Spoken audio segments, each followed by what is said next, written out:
The cost of Auckland City Rail Link has blown out by $1 billion again.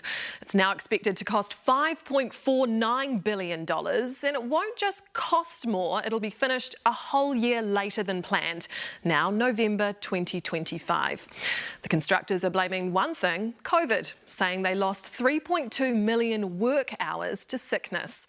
Auckland ratepayers and taxpayers have been splitting the bill so far.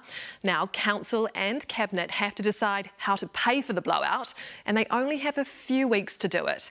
Adam Hollingworth reports. Another year of this in central Auckland, and someone's going to have to fork out $1 billion for the privilege. Behind time and over budget, City Rail Link's going cap in hand to the government and Auckland Council for a second time. So what went wrong this time then? Well, primarily COVID. The pandemic smashing all previous cost estimates. It's $1 billion. It's public money. We take it very seriously.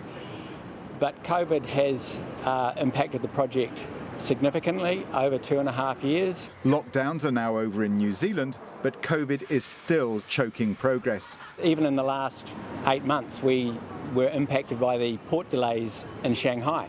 Even though New Zealand was through COVID, we had materials and equipment that were marooned at Shanghai port. All that pushing back the deadline by a year, plus the time it takes for the new line to be tested and staff to be trained before it opens.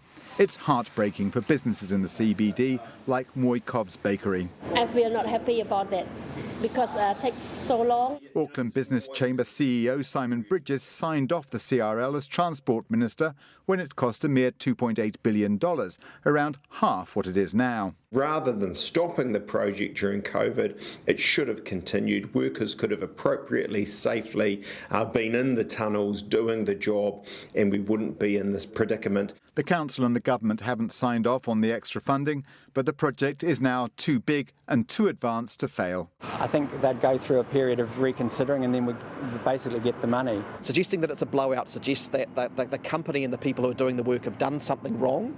I think we are just dealing with the realities of a post-COVID environment where costs do increase.